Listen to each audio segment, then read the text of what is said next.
superior en un paciente inconsciente. Ustedes me digan la caída de la lengua. Perfecto.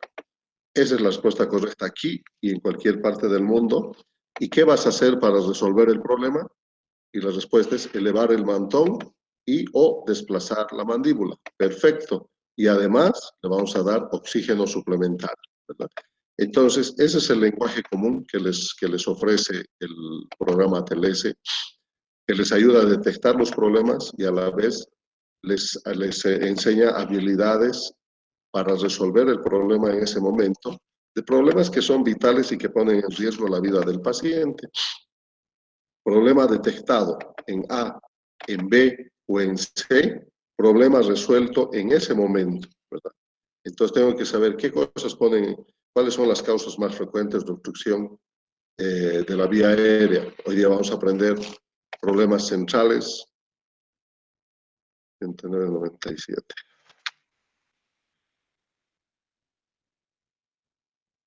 Ok. Bien.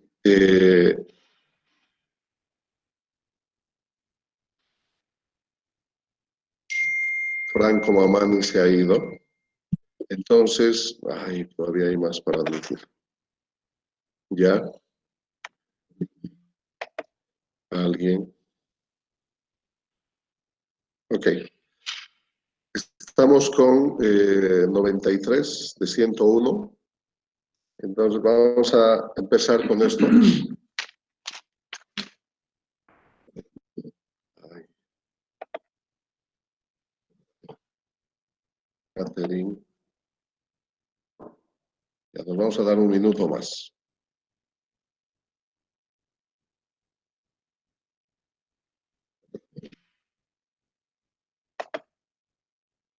$95 y partimos.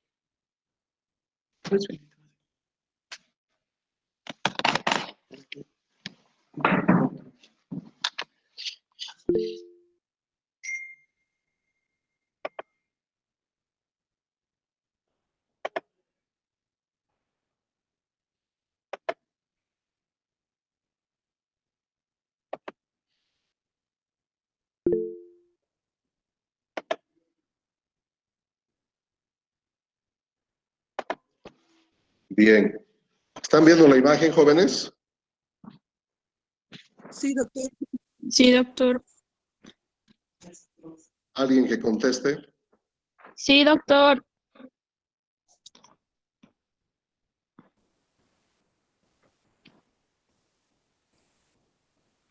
Doctor, se ve entrecortado la diapositiva. Como que a la mitad. Bien. El capítulo 2 hace referencia al manejo de la vía aérea y la ventilación. O sea, no es suficiente despejar la vía aérea, sino además mejorar y agregar una adecuada ventilación.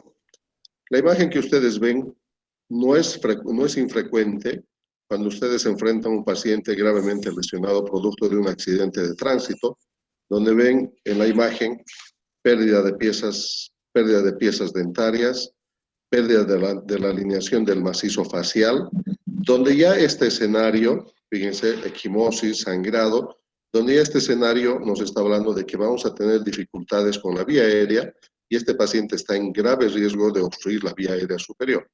Por lo tanto, el escenario es vital. Les he dicho, el escenario les traduce, el escenario les muestra lo que va a suceder. Es lo importante el mensaje del capítulo, que la prevención de la hipoxemia requiere de una vía aérea protegida, permeabilizarla, protegerla, libre de obstrucción y de una adecuada ventilación. O sea, no solamente es suficiente despejar, sino además dar una adecuada ventilación. Esto tiene prioridades sobre el manejo de todas las otras condiciones. Este es el mensaje fundamental, no se olviden. Una vía aérea permeable y además una adecuada ventilación. Cuando ustedes vean un paciente con estas características, tengan la plena seguridad de que acá no van a poder hacer una intubación orotraqueal, no van a poder hacer una intubación nasotraqueal, y de entrada este paciente va a requerir una vía aérea quirúrgica definitiva. Entonces, hoy vamos a aprender todos y nos vamos a ir sabiendo, además, dentro de los objetivos, como vamos a ver, definir qué es una vía aérea definitiva. Lo que les decía, aquí tenemos un paciente de 34 años que pierde el control y colisiona contra una valla. Trauma facial severo, no utilizaba casco, está con aliento alcohólico, beligerante en la escena, ahora ya no se comunica y el oxímetro de pulso es en 85. O sea, este paciente está en riesgo vital inminente y si nosotros no identificamos que la prioridad número 1 es, o la prioridad fundamental es A, vía aérea permeable con control de la columna cervical, entonces tenemos que replantearnos nuevamente nuestro estudio.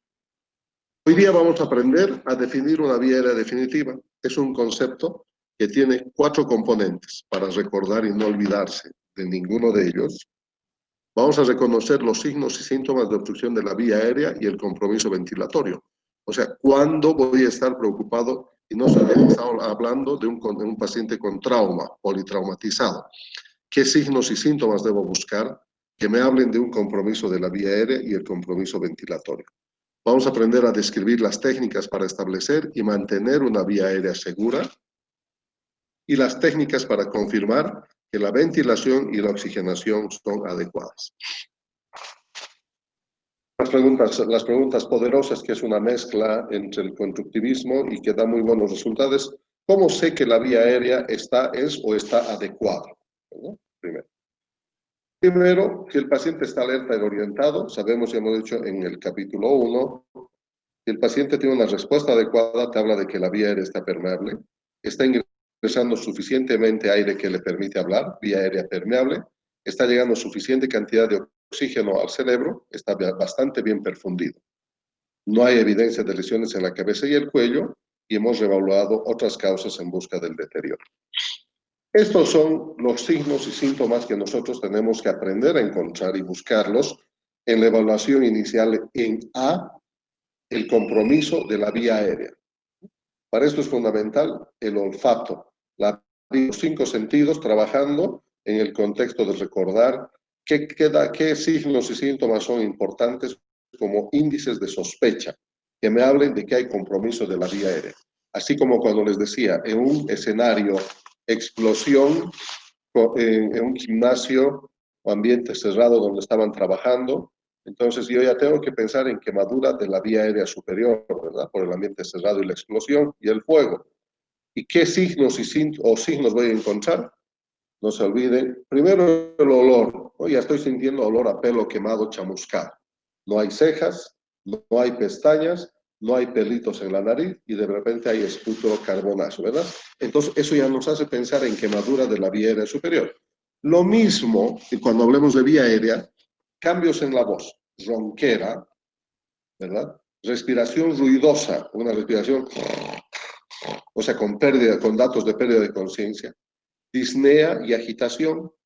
No se olviden, el paciente agitado no está excitado por el efecto del alcohol. Jóvenes tienen que aprender a diferenciar que ese paciente agitado es por hipoxia. Le está diciendo necesito oxígeno. Porque cuando ustedes tomen la decisión de decir no, está alcoholizado, déjenlo ahí, ese paciente va a empezar a deprimirse y cuando se deprime el paciente está en hipocapnia. ¿Ya? Hipercapnia, perdón. Taquipnea, frecuencia cardíaca acelerada, patrón de respiración anormal, no es esa inspiración profunda regular, sino superficial e irregular, donde hay una sincronía entre el movimiento torácico y la baja saturación de oxígeno, que junto con la cianosis ya son signos tardíos. Uno tiene que, con el mecanismo de lesión, ya una ronquera asociada a un trauma en una motocicleta, con un impacto evidente y unas lesiones en cuello, les obliga a pensar en fractura laringea. Entonces, vamos a ir viendo cada uno de estos. ¿Cuándo intervenir en un paciente con una vía aérea permeable? ¿Verdad? Nosotros tenemos que pensar en obtener una vía aérea permeable cuando existe un compromiso inminente de la vía aérea. O sea, el paciente está con TEC y sé que ese paciente va a comprometer su vía aérea, entonces necesito asegurar una vía aérea en este paciente y probablemente definitiva. Cuando tengo necesidades de ventilación, o sea, el paciente tiene un neumotórax a tensión, un hemotórax masivo, un taponamiento cardíaco, voy a tener problemas de ventilación, o sea, tengo que resolver los problemas de B y en estos casos sí voy a necesitar una vía aérea. Y otro, la incapacidad de proteger la vía aérea, ¿verdad? Cuando el paciente inconsciente, el paciente comatoso, el paciente tequeado, el intoxicado por alcohol, por drogas, en los cuales tú necesitas tener un control de la vía aérea para evitar fundamentalmente, para proteger la vía aérea de un eventual vómito, regurgitación, vómito y broncoaspiración que va a ser letal en estos pacientes. ¿Cómo manejo la vía aérea de un paciente politraumatizado? Lo primero es sospechar los síntomas y los signos, ¿verdad? Y una vez definido que tengo mi problema en A, porque estoy viendo que está saturando bajo, está con mucha dificultad respiratoria, tiene una respiración ruidosa, da la impresión de que hubiera líquidos o restos en la vía aérea superior, donde hace como gárgaras con cada respiración, ya me está alertando y la frecuencia respiratoria es de 35, ya me está dando datos muy sugerentes de compromiso de la vía aérea. Por lo tanto, lo primero que tengo que recurrir siempre, jóvenes, existen pasos preestablecidos. Primero vamos a hacer maniobras básicas. Vamos a conocer dispositivos básicos y luego vamos a progresar a una vía aérea definitiva con opciones por la vía nasal, nasotraqueal, por la vía oral, orotraqueal o por el cuello, una cricotiroidotomía por punción o quirúrgica antes de llegar a una traqueotomía. Vamos a conocer los accesorios básicos. Todo paciente politraumatizado, jóvenes y señoritas, necesita oxígeno suplementario y no sirve, no es una buena recomendación que le des 2 litritos por naricera. Eso en trauma no funciona, eso está bien para medicina habitual, quieres darle un poco de oxígeno, está ansioso, el asmático, ¿verdad?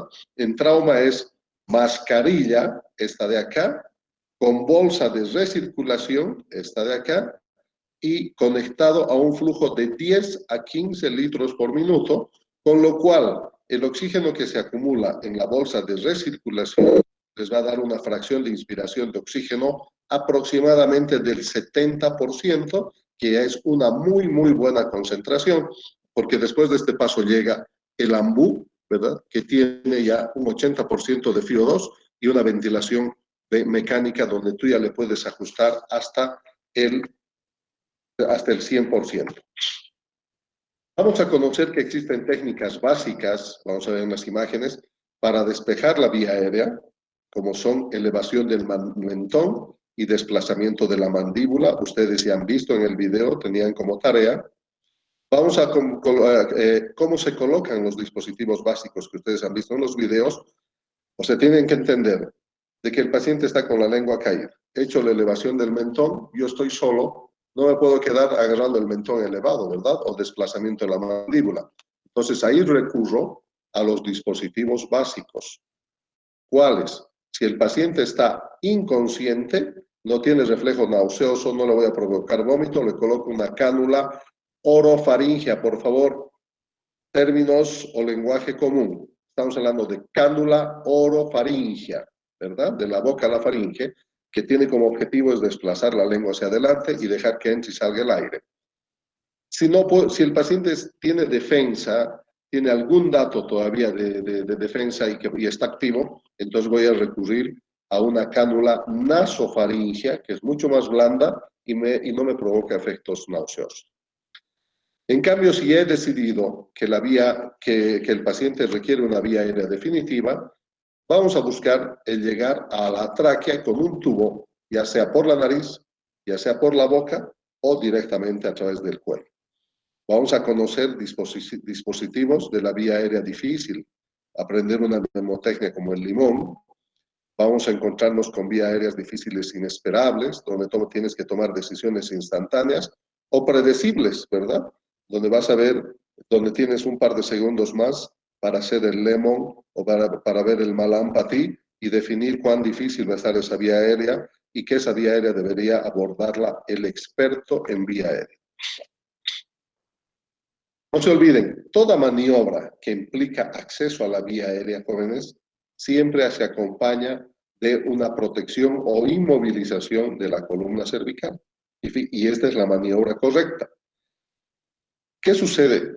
yo no puedo realizar una intubación orotraqueal para una vía aérea definitiva acá, por ejemplo, que están buscando, con un collar cervical puesto, porque no me va a permitir movilizar adecuadamente. Pero sí un ayudante que me inmovilice el cuello y me permite mandibular con mayor facilidad, me va a ayudar a llegar a una vía aérea definitiva, protegiendo la columna cervical, que es el segmento de la columna más comprometido. Maniobras o técnicas básicas. La maniobra de elevación del mentón, 2 o 3 dedos debajo de la mandíbula, el segundo ayudante inmovilizando el cuello, la mano derecha en la frente y elevamos. Existe una recomendación que es con el pulgar, que uno puede levantar por debajo de los incisivos. Ojo, si el paciente convulsiona vas a perder tu pulgar.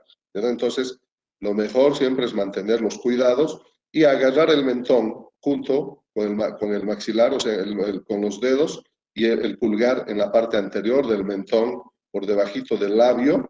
Entonces, para elevar, esta es la maniobra, la primera maniobra que se realiza, es una maniobra extremadamente útil y sencilla. ¿Y qué hace esta maniobra? Desplaza la lengua hacia adelante, ¿verdad? Y hace que el espacio orofaringio, faringo-laringio, se abra y permite el ingreso de aire. Otra maniobra, el levantamiento de la mandíbula. No se olviden, no es lo mismo levantamiento o elevación del mentón. Son dos maniobras ya definidas, elevación del mentón y desplazamiento o levantamiento mandibular. Ustedes vean en los videos, el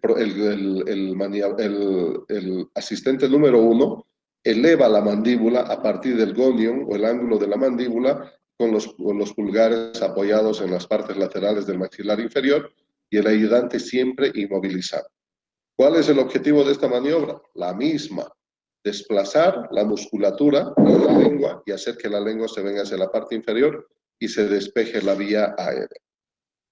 Como yo no puedo quedarme todo el rato haciendo, tengo que hacer B, C, tengo que seguir evaluando a mi paciente, entonces voy a recurrir a una cánula. Tercera y cuarta vez.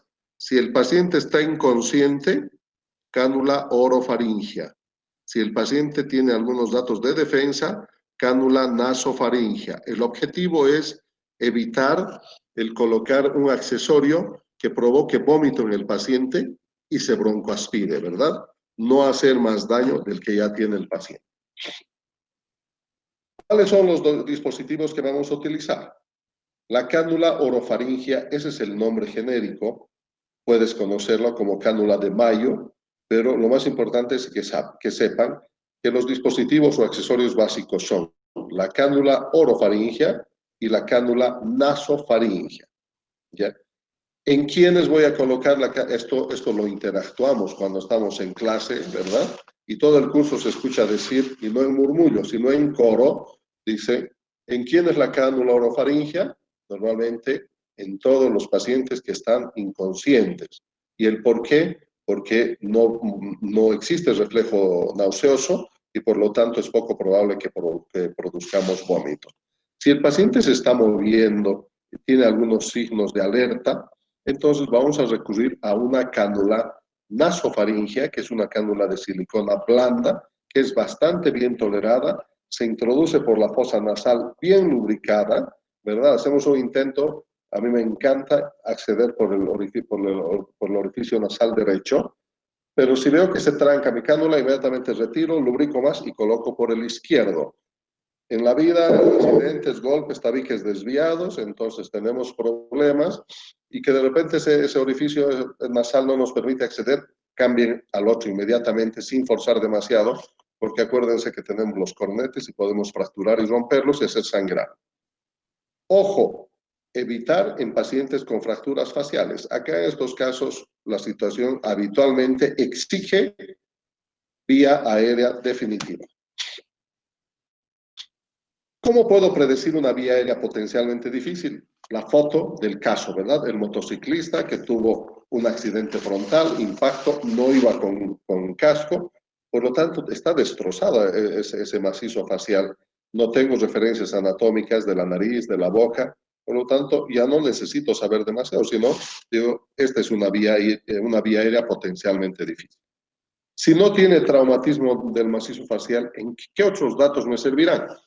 Ejemplo, el obeso, el prognatismo, ¿verdad? Una hipognatia, un mentón muy pequeñito y metido en retro, una, una lengua demasiado grande, una macroglosia. O sea, ya son datos que nos van a dar, nos van a alertar sobre una vía aérea difícil. Trauma y deformidades faciales. Perfecto. Apertura vocal, la anatomía, la barba, el cuello corto y grueso, la mandíbula retrocedida, la micrognatia, los dientes superiores muy protuberantes. Ojo, son estos datos que ya nos van a decir que esta vía aérea no es para un novato, esta vía aérea es para una persona con mucha experiencia que al primer intento debería lograr una vía aérea definitiva. Y obviamente recurriendo a la mnemotecnia del lemon, que es el limón, lesiones externas evidentes, el problema de lo que son, lo vamos a ver, las lesiones, el malampatía, datos de obstrucción y otras alteraciones neurológicas, como vamos a ver enseguida. Ahora vamos a la práctica. ¿Es esta una vía aérea difícil? Ahora estamos viendo a un paciente lesionado, un paciente sin aparente lesión supraclavicular ni cuello, eso lo ve bastante alerta, pero sí, seguramente vamos a tener dificultades. Fíjense acá, sin abrir la boca, y a ver algunos datos que nos van a decir si existe dificultad. Y entramos a lo que es el objetivo central de esta clase. Y si después de esta clase, ¿verdad?, nosotros hemos cumplido con el objetivo, que es definir una vía aérea definitiva, entonces nos vamos a ir contentos. Y les dije que el concepto de vía aérea definitiva, para que no se les olvide, tiene 4 componentes. Un tubo en la tráquea, primer componente. Segundo, con un balón inflado para sellar, ¿verdad? Segundo componente, con un balón inflado por debajo de las cuerdas vocales. Tercer componente, conectado a un sistema de ventilación.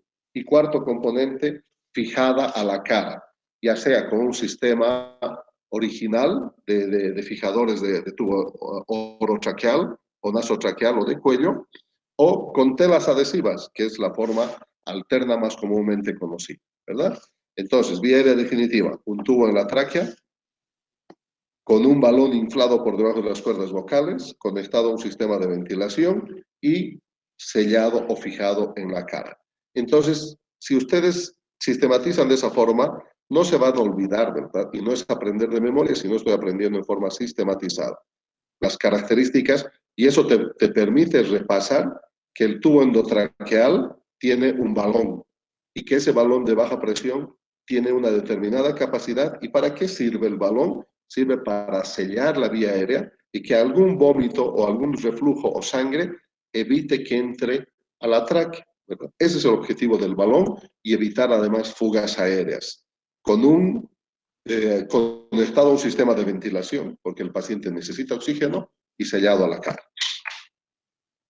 Una vía aérea definitiva fácil, relativamente en trauma, ¿no?, implica una intubación oral. El 90% de las intubaciones uno las realiza por la vía oral, ¿no? Un tubo orotraqueal puede ser, si el paciente está gravemente lesionado, directo, sin medicación. Y si el paciente está letárgico pero tiene respuesta y se queja, ahí sí vamos a recurrir a medicación como sedantes, vamos a utilizar relajantes musculares, etomnidato y otro tipo de medicamentos, fundamentalmente de muy corta duración, ¿no?, que nos permitan relajar, pero vamos a tomar esa decisión de uso de medicamentos cuando uno esté seguro de que sabe realizar los procedimientos por boca, orotraqueal, por nariz nasotraqueal, o hacer una cricotiroidotomía quirúrgica. Si no, no utilices medicamentos. Tenemos que tener, fundamental, cuando ustedes entran al servicio de urgencia, no se olviden, ¿verdad?, la preparación, que el laringoscopio funcione, que la luz del laringoscopio esté bien, la ampollita de la luz, que tenga pilas que estén bien cargadas, que las palas tengas las palas rectas, la curva de adultos, de niños, que funcione el laringoscopio, eso es fundamental, tener un aspirador que aspire. No es suficiente que diga aspirador, sino que tú pruebes que el aspirador funciona, tener las cánulas correspondientes, tener tu cánula orofaringea, nasofaringea, tus tubos endotraqueales, mujeres 7, 7,5, varones 7,5 para arriba, 8, 8,5. Entonces, tener todo eso y en el momento en que ustedes van a proceder con la intubación, en ese instante hay que mantener inmovilizada la columna cervical. No se olviden, y eso habitualmente por un segundo ayudante. Ahora preguntamos, dijimos, ¿no? Uno de los datos, ¿esta será una vía aérea difícil? Claro que sí, pues una tremenda lengua, ¿verdad? Es una macroglosia, una lengua gigante que no nos deja observar nada y vamos a tener que seguramente hacer una cricotiroidotomía por punción. Hoy día vamos a saber en qué consiste esto y qué nos dice porque la cricotiroidotomía por punción es un procedimiento salvador, pero te dice, ahora muchacho tienes 10 a 15 minutos, me has salvado la vida, te dice ahí, ¿verdad? Hemos salvado la vida, pero ahora tienes que darle la solución definitiva y es la cricotiroidotomía quirúrgica. Y para eso no tienes más de 10 a 15 minutos. ¿Y por qué eso? Porque yo a través de la cricotiroidotomía por punción puedo suministrarle oxígeno a la presión que yo necesite, 10, 15 litros, pero la salida del CO2 es por un orificio mínimo. Y si le voy a dar 3 o 4 segundos para que elimine el CO2 se va a ir acumulando y va a empezar a subir. Entonces, el remedio, peor que la enfermedad, el paciente va a ser hipercapnia, va a deprimir el centro respiratorio y se va a morir. Esa es la razón de que la cricotiroidotomía por punción tiene un periodo 10 a 15 minutos, demasiado suficientes para hacer el procedimiento definitivo. Una vía aérea definitiva difícil, esta es la que pone a prueba a todos los médicos, auxiliares, residentes, donde uno tiene que ser muy consciente y decir, nomás, llamemos al anestesiólogo, llamemos al experto en vía aérea, porque este paciente, como el de la foto, se nos puede salir de las manos. Y tienes que estar preparado para todo, saber la secuencia rápida para intubar al paciente, siempre mantener inmovilizada la columna cervical y recurrir a una serie de accesorios que hoy día se los voy a presentar. La tecnología al servicio de la medicina es impresionante. Vamos a ver para qué sirve la goma elástica, la bujía elástica. Vamos a ver qué es el Combitub. Si la máscara laringea de intubación es un procedimiento definitivo. Si el tubo multifenestrado esofágico es un procedimiento definitivo, sí o no. El Combitub. Entonces empezamos a diferenciar, son accesorios avanzados, pero que no son vía aérea definitiva. Son accesorios supraglóticos, que está por encima de la glotis y obviamente no está entrando en la tráquea, pero tienen ciertas cualidades que hacen que bloquee el orificio esofágico y que el oxígeno entre a la vía traqueal. No pudimos acceder por el 90% de la intubación orotraqueal. Bueno, nos queda la nasotraqueal, no se olviden. No podemos, era el motociclista, el de la figura que vimos de inicio de la foto, por lo tanto en estos pacientes nos queda la tercera opción de la vía aérea definitiva, la vía aérea quirúrgica. Cricotiroidotomía por punción, una aguja gruesa, porque eso de que con el lapicito en el avión, eso es para el avión, eso es para el cuento, ¿verdad? O sea, necesitas una aguja, no necesariamente un bisturí. Con el filo de la aguja, tú puedes hacer una pequeña incisión en la piel, porque la punta de la aguja es un bisturí en potencia, ¿verdad? Entonces haces un pequeño corte, 1 o 2 milímetros, fijas la membrana cricotiroidea, ¿verdad? La membranita que está entre el tiroides y el cricoides, o sea, no se olviden. Ioides por arriba, con sus astas mayores y menores, que es difícil de palpar. Tiroides, con su escotadura tiroidea, y por debajo el cricoides. Entonces, entre el tiroides y el cricoides está la membrana cricotiroidea, donde nosotros vamos a hacer la punción. Inicialmente vamos a atravesar la piel en 90 grados con la aguja, aspirando, y una vez que estemos dentro de la cavidad aérea traqueal, ¿verdad? Vamos a aspirar e inclinar en 45 grados a distal y desplazar la aguja al interior y vamos a ir aspirando aire. En la aguja, no se olviden esto, es bueno, algunos datitos. Acá, yo digo, hay una banderita, un lecherito que dice, muchas gracias por salvarme la vida, pero ahora tienes 10 a 15 minutos para completar de salvarme, ¿verdad? ¿Y qué tienes que hacer? Una cricotiroidotomía quirúrgica. Es un procedimiento relativamente sencillo, con un bisturí, incidir 1 o 2 centímetros sobre la membrana cricofaríngea, con la membrana cricotiroidea. Vamos a tomar un cafecito además con crema. Se incide la membrana cricotiroidea y en ese instante se da la vuelta el mango del bisturí y por el dorso se introduce en la membrana y se hace una rotación de 360 grados para abrir la membrana. Ya tenemos la cánula, para la cánula de la cricotiroidotomía, que es la misma cánula de la traqueostomía, solo que de un calibre menor. Y tenemos que saber en quiénes no hacer este procedimiento, ¿verdad? O sea, el elemento de sostén más importante de la laringe, son los 20, es el cricoides, ¿no? El cartílago cricoides, que tiene la forma, acuérdense, esto se aprende en anatomía, del anillo del piloto o del de la promoción de colegio, ¿verdad? Que tiene una perla delante, ¿se acuerdan? Y atrás es más delgado. Entonces, ese es el cricoides.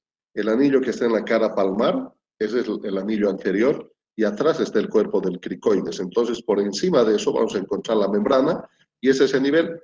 Y este es el elemento, la estructura más importante de sostén de la laringe, el cricoides.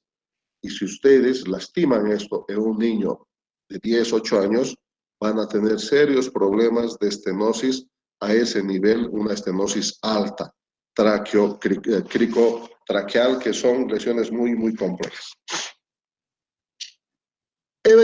Ya sé definir una vía aérea definitiva, sé reconocer la necesidad de una vía aérea definitiva, sé por dónde llegar a esta vía aérea definitiva, por nariz, por boca o por cuello.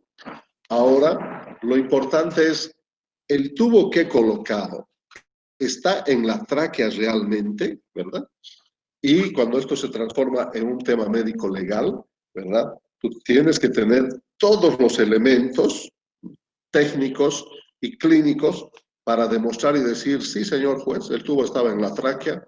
¿Por qué? Porque la oximetría estaba en 95, la curva del capnógrafo estaba alrededor de 30, humedecía y empañaba con cada expiración el tubo traqueal, ¿verdad? Y daba acceso fácil, y de repente en una radiografía veo los tubos traqueales tienen su línea de radio opaca, estaba, pero ninguno, y esto quiero que escuchen, sino es la suma de todos estos factores que les menciono, ¿verdad? Los que te van a dar la seguridad o la certeza de que ese tubo está en la tráquea. Pero si a ustedes les preguntan, ¿existe algún método único y definitivo que asegura que la vía aérea está en la tráquea, que el tubo está en la tráquea? No, jóvenes, no existe. Sino que tiene, y coloco el fonendoscopio en el epigastrio y no escucho gorgoteo, o sea, no está entrando gases al estómago, ¿verdad? Están entrando los pulmones, porque si estuviera entrando al estómago, tuviera una intubación esofágica, con cada ventilada debería ser un burbujeo, un gorgoteo en el estómago, ¿verdad? Esto es importante, ver el paso del tubo a través de las cuerdas vocales, ¿verdad? O sea, conocer anatomía, maniobrar bien el laringoscopio y fijarte muy bien por dónde está pasando. Los muñecos tienen un grado de dificultad de 100 veces más difícil que intubar en el vivo. Entonces, hacer intubación orotraqueal en muñecos de simulación te da una destreza impresionante.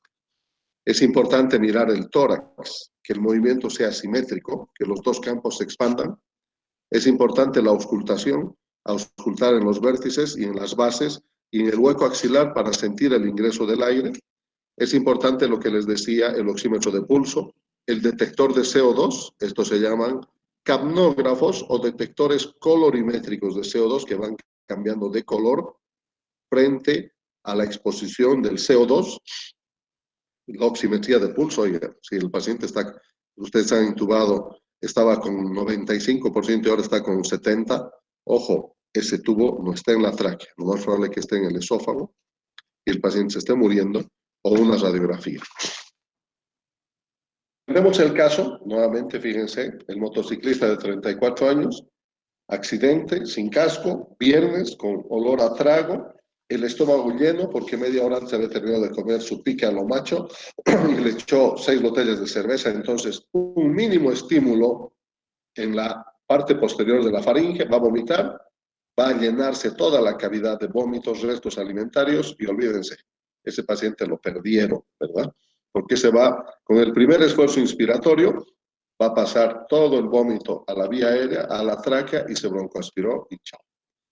Entonces, en estos casos, por ejemplo, cuando yo no voy a poder acceder por la vía orotraqueal, y la pregunta de examen es esta, y esto es lo que ustedes tienen que saber. ¿Cuál es el requisito indispensable para acceder a una vía aérea definitiva? Fíjense, escuchen bien, no orotraqueal, o sea, le estoy diciendo nasotraqueal. ¿Qué condición sine qua non tiene que existir para que yo pueda hacer una intubación nasotraqueal? Y la respuesta es que el paciente tenga un mínimo de esfuerzo respiratorio, que haga por lo menos una cosa así, un esfuerzo, porque cuando tú haces esta maniobra de un mínimo esfuerzo respiratorio, estás abriendo la laringe, estás abriendo las cuerdas vocales. Y esto va acompañado de una alta dosis de capacidad, pero y de fortuna. ¿Por qué? ¿En qué consiste el procedimiento nasotraqueal? Yo coloco por la nariz, que viene después, la pregunta. Yo coloco por la nariz el tubo. Elijo cuál. Izquierda, derecha, un tubo 7. Porque con 7,5 voy a romper todos los cornetes y voy a hacer sangrar mucho. Coloco el tubo para la tráquea, ¿no? El nasotraqueal. Avanzo hasta las proximidades de la glotis, ¿ya? Entonces más o menos he avanzado unos 15 centímetros de tubo. Y espero a que el momento en que el paciente va a hacer ese esfuerzo respiratorio, ese quizás último aliento, y en ese instante empujo el tubo endotraqueal con la esperanza de que el tubo entre a través de las cuerdas vocales, porque se abrieron en ese instante, y pase hacia la tráquea y poder inflar el balón por debajo. Requiere mucho conocimiento de anatomía, requiere mucha práctica y sobre todo fortuna, jóvenes, porque de 10 intentos, 8 se van a entrar al esófago y 2 van a entrar a la tráquea. Entonces, es un procedimiento altamente riesgoso, pero a veces es la única oportunidad que tienes.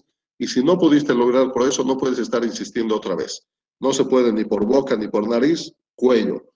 Cricotiroidotomía quirúrgica, cricotiroidotomía por punción, perdón, y cricotiroidotomía quirúrgica. Si el tiempo es muy breve y el paciente está con mucha, ya está cianótico, no pretendas hacer la cricoquirúrgica porque no te va a dar tiempo. Entonces ahí una aguja, 10 segundos, ¿listo? Y empiezas a ventilar. Entre tanto, licenciada, preparen el equipo, traigan el tubito, la cánula y vamos a hacer una cricotiroidotomía quirúrgica. Preguntas.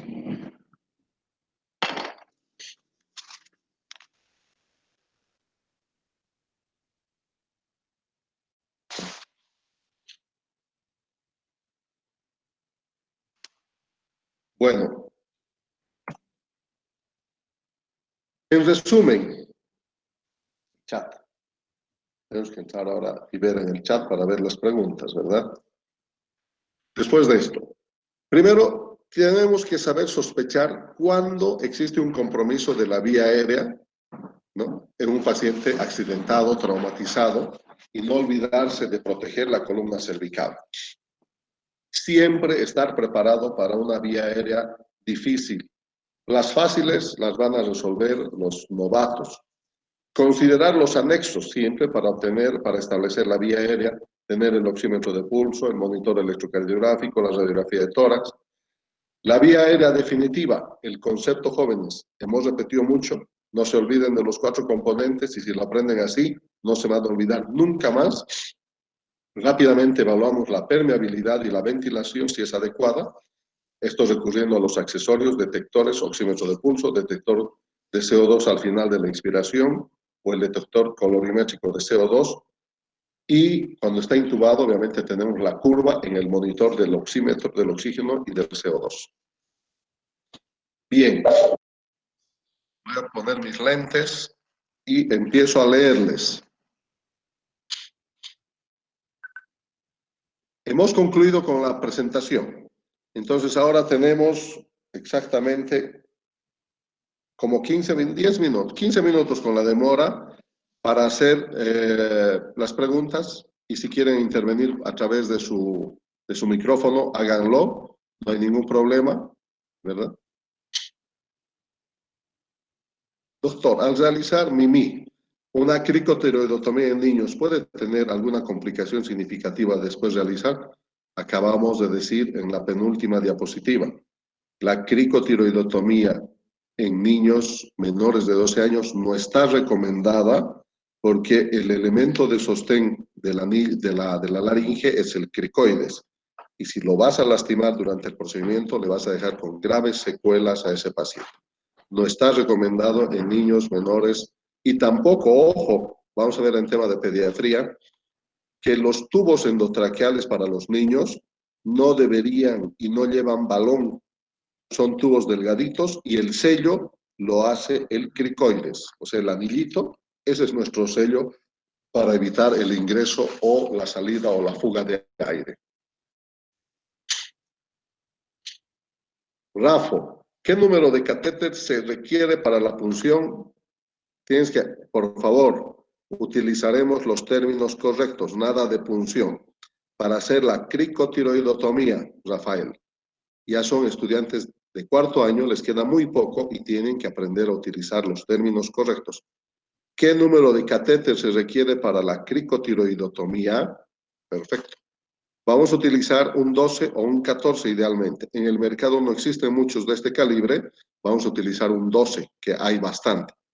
Y no requieres fijar, amigo, porque es un procedimiento que va a durar de 3 a 5 minutos hasta que coloques la cánula de la cricotiroidotomía quirúrgica.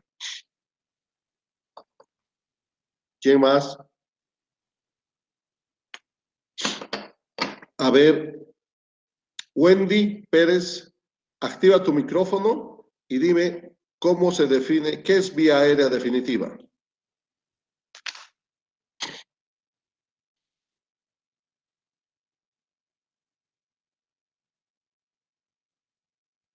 Wendy, ¿no me escuchaste?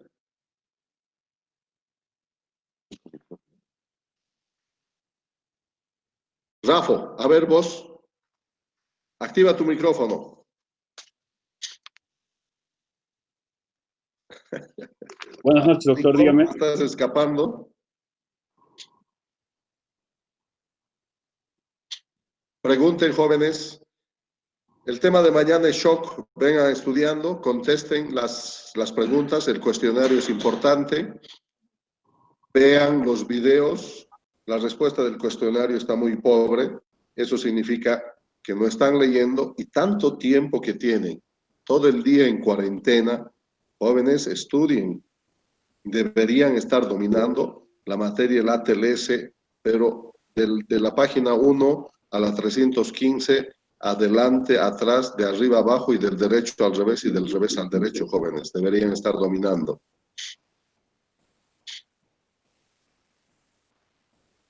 Algo está ocurriendo, el grupo está muy callado. ¿Será que tienen un problema en la vía aérea? Doctor, buenas noches. Hay varias preguntas, doctor, en el chat. Tengo una pregunta. Hola. No sé. Vamos, Claribel. Creo que el doctor no escucha lo que hablamos. Doctor, una vía aérea definitiva es un tubo en la tráquea con un balón inflado conectado a un sistema de ventilación y fijado a la cara.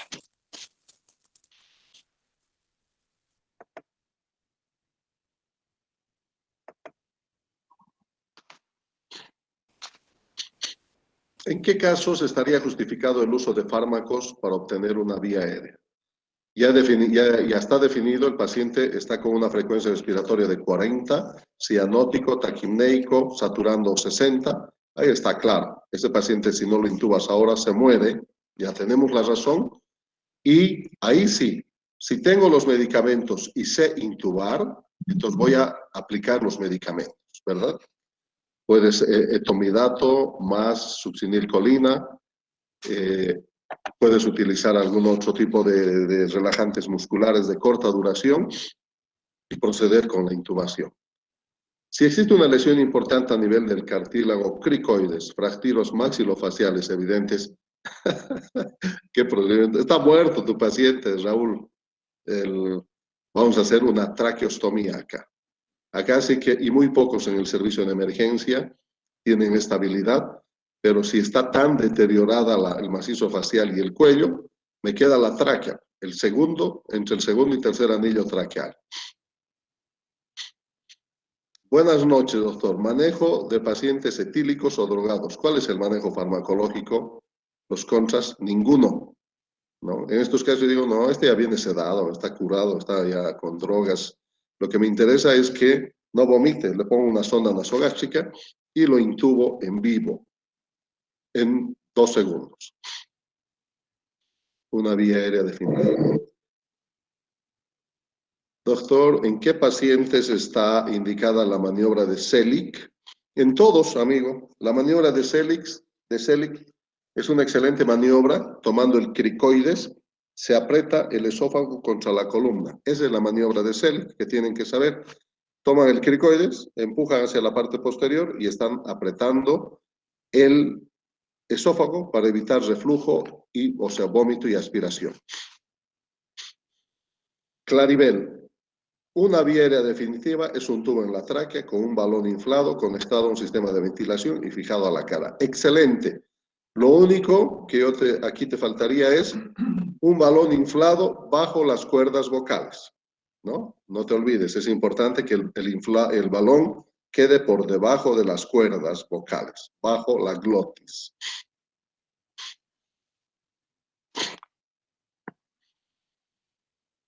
Gonzalo Beizaga. ¿Qué más? ¿Cómo elijo el tubo para el niño? Necesito intubar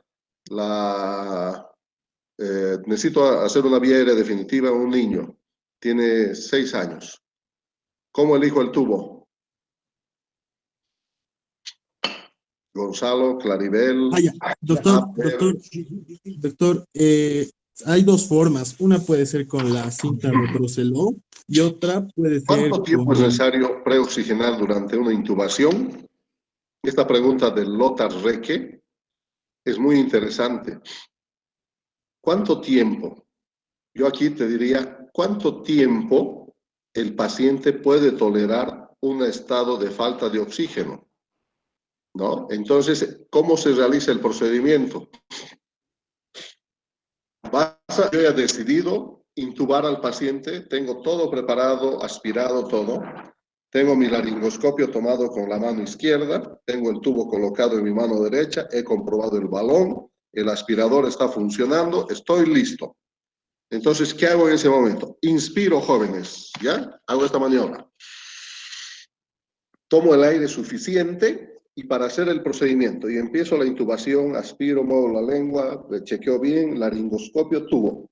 En el momento que me falte aire a mí, se está faltando al paciente. Entonces es el momento de parar, otra vez oxigenar, que la saturación de oxígeno llegue a 90, 95 y nuevamente insistir.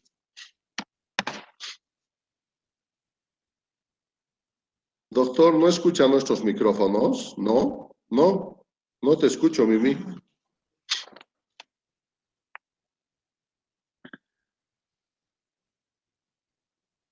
Ahora sí, a ver, Mimi. Doctor, Qué fuerte tu voz, Mimi. Qué perdón, gruesa doctor. tu voz. Qué gruesa tu voz, Mimi. ¿Por qué tienes la voz tan gruesa, Mimi? No, Dime, Mimi. doctor. No, doctor, ya le respondieron, era de lo que preguntó para elegir el tubo endotraqueal en niños. ¿Cuál es? Que se usa de acuerdo al peso y la talla que tenga el niño usando una escala de Broselow. No tengo la escala, estás en el Vietnam, no tienes la escala. Doctor, también el diámetro de la narina del paciente. Nombre, Gonzalo Izaga. Gonzalo, dime, ahora sí. También, pues, si no tengo la escala de Brosselow o la cinta, se podría hacer el diámetro de la narina del paciente o el dedo meñique del niño, del paciente Perfecto, pediatra. eso es lo mejor. La fosa nasal, la narina del niño, ese es el calibre de tubito que necesita, o el calibre del meñique, ¿verdad? Esos son los Sí, tres. doctor. El método científico es la cinta métrica de Brosselow, y el método artesanal es, y la experiencia, la narina y el dedo pequeño, y punto, ¿verdad? Y ahí yo estoy contento con el grado de respuesta. Otra consulta, doctor. Si es Dime. que hay un síndrome de Mendelssohn, o sea, aspiración gástrica a un paciente, ¿cuál sería la conducta si ya ha habido aspiración por parte de la tráquea y ha llegado a los bronquios? ¿Se Lo que tiene se que puede hacer hacer algo? es un lavado bronquial y aspiración rápidamente con broncoscopio, ¿verdad? Es un método. Los irritantes gástricos y alimentarios son muy irritativos para el árbol traqueobronquial. Puedes recurrir a utilizar bolos de metilprednisolona, o sea, corticoides de acción rápida, pero fundamentalmente es la acción mecánica o sea, es mala idea meter la sonda de aspiración a ciegas.